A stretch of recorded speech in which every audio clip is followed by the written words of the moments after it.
Hey, and welcome to Context, a series where I take some of the more ridiculous scenes from comic books and video games and all kind of stuff like that and add a little context to them. Stuff that you probably already heard before too. Now, this particular story might be something that you may or may not heard about. This story is about Jubilee. Yeah, that Jubilee, the one from the old X-Men animated series. She ends up becoming a vampire in the comics, and I don't mean like, oh, she becomes a vampire for a weekend. No, she literally becomes a vampire, and this story is about her becoming a vampire. So yeah, we're gonna get right into it here. Let's go.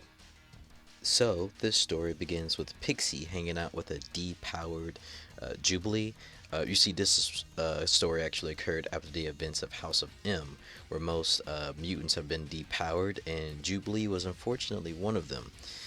However, their little girl's day out is kind of interrupted by this creepy guy that comes by, and for lack of a better word, he explodes himself.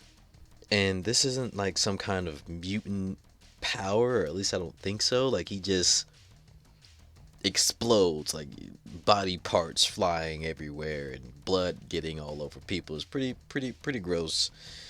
Pretty gross. Jubilee goes back to the X mansion for some tests and questioning.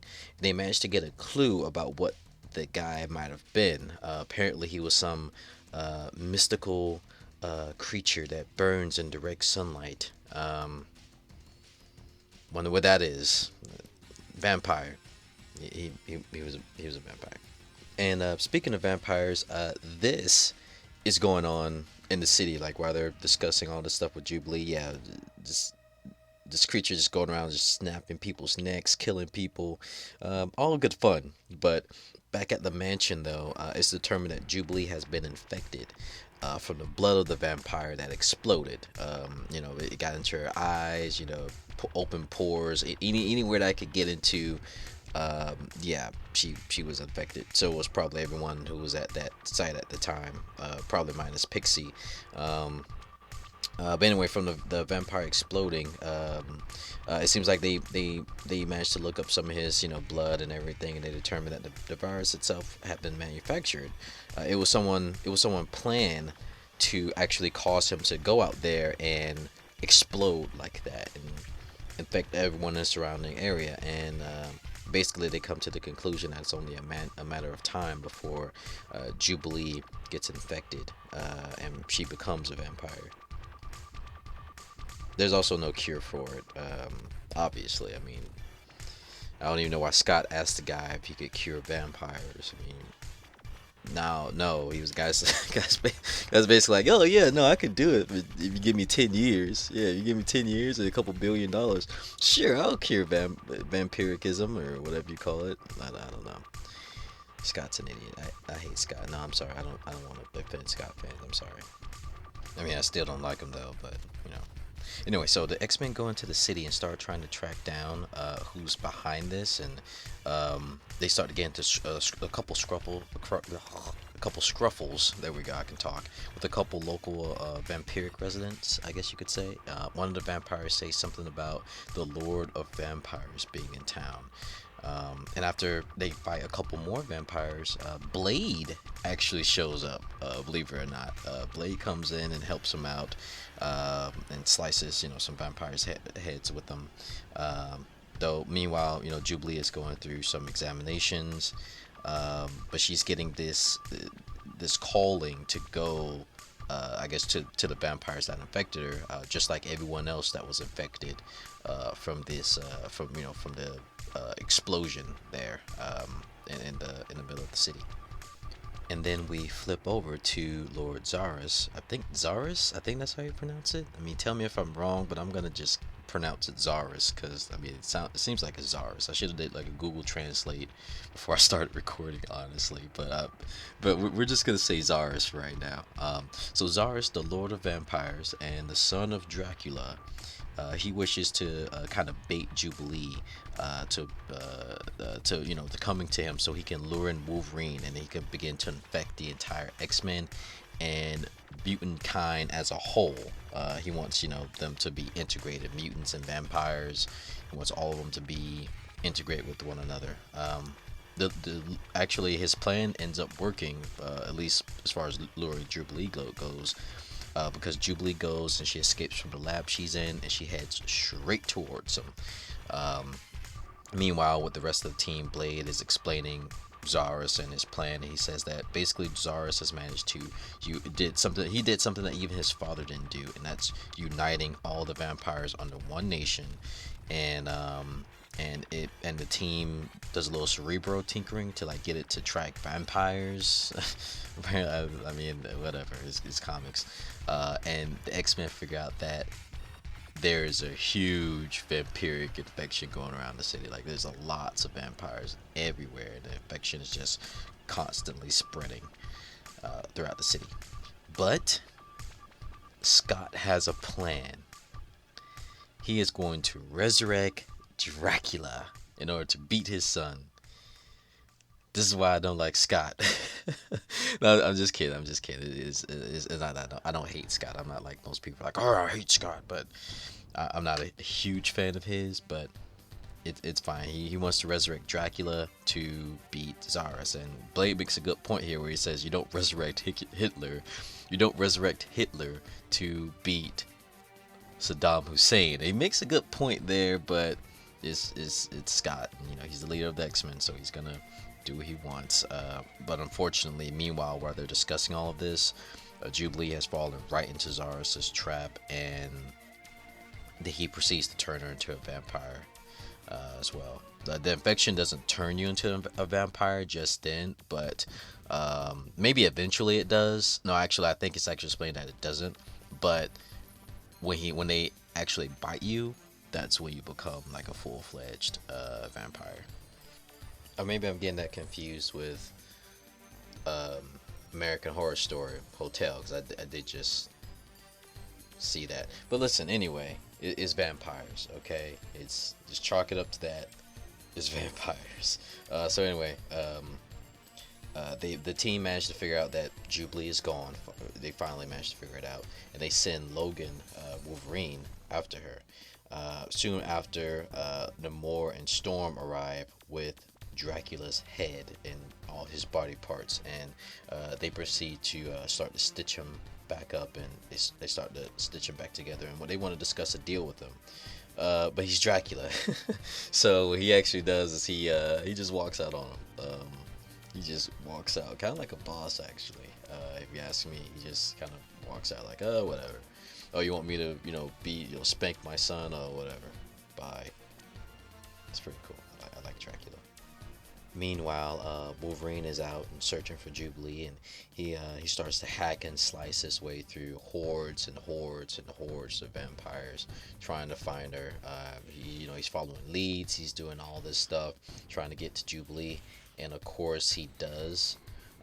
He does manage to track her down. She's all entangled with like these ropes, and he managed to get her down, but she bites him. She's already been infected. She's already been turned into a vampire. He was too late to save her. They actually imprison him, and his healing factor is enough to stop the infection for a while, but eventually it takes over, and he starts to become more vampiric. He grows fangs and all that good stuff, and starts to lose his sense of self, his Wolverine-ness, I guess you could say.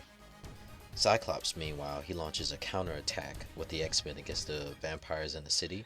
He actually ends up contacting Zarus himself. Zarus offers him a deal to have the vampires and X-Men join forces, but Scott, of course, he declines this. And then what Zarus does is kind of a douche move, but he brings Logan onto the screen. And yeah, Logan just goes at Scott here. He just goes at him. He's like, oh, I'm coming for you, blah, blah, blah. Really says coming for all of them, but he definitely doesn't like Cyclops here. He does not like Cyclops. He's not feeling Cyclops. Vampire Wolverine is not feeling Cyclops right now. He kind of threatens him, and then, then it cuts off communication. So eventually, and after much discussion and planning, the X-Men and the Atlanteans, they end up in just a big all-out war with the vampires. Them all fighting each other. Wolverine comes into the fight and easily, beats up a couple of the X-Men without much of a problem, and he starts to turn his focus to Cyclops. But in a, I guess, kind of surprise shock, Cyclops actually had a backup plan here. When the doctor was checking out Wolverine before, he had him inject him with these nanobots that turned off his healing factor. So it was never in full blown effect. So when he hit this button, it turned his healing factor back on, and Wolverine was able to fight off the vampiric infection using his healing factor. And with Logan on their side, I couldn't say Wolverine right for some reason. With Logan on their side, they pretty much, it's over. Like they pretty much hack and slash all these vampires. Like it's over. Like when Wolverine gets on their side, it's a done deal. It's a done deal. It's over. So Zaris, he has a little breakdown because he took an L from the X-Men. He's like, oh no, blah blah blah. He's going crazy, and then his dad comes in, and they have a little brief scuffle, a little brief fight, and then he rips his head off his body. Oh my, he rips his head off his body. It's so cool. It's a really cool scene. Because Zaris is already not, I mean, I think it's done on purpose, but he's already not like a super likable character. Like, you don't really, like, I don't think anyone's gonna come around and be like, hey, who's your favorite comic book villain? They're gonna be like, Zaris. They're gonna be like, Zaris my favorite villain of all time. Yeah, comic books. No, probably not gonna happen. But it's nice. It was a nice reward to see his head get ripped off like that. And so, with the dust settling, the X-Men finally arrive back at home. All is well. Jubilee is in a big old cage, and yeah, so Jubilee is in a cage. She's in confinement because she's still a vampire. They haven't really resolved that. Some of them actually think they should kill Jubilee. Like, I think Emma Frost is kind of in neutral, but Blade is full on. Hey, we should just kill her now and get it over with. But Scott doesn't really want to do that, so she's just locked in a cage as a vampire. Yeah, this story didn't have a very very nice ending. I mean, that's pretty much the ending of it. But let me know what you thought of the story. When I seen it, I was like, wow, she becomes a vampire. That's so weird. I wanted to kind of check in on it, and it was a pretty decent story. It was decent enough. Let me know if you want like a part 2 to this, like Jubilee becomes a vampire part 2, or maybe we could follow some of her adventures like at post vampire. I think maybe she gets better. Well, spoilers. I think she gets better later.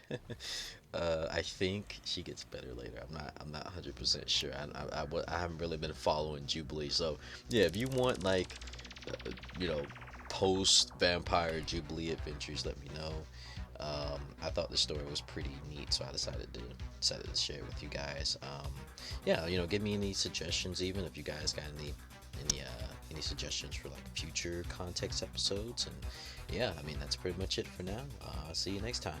Bye.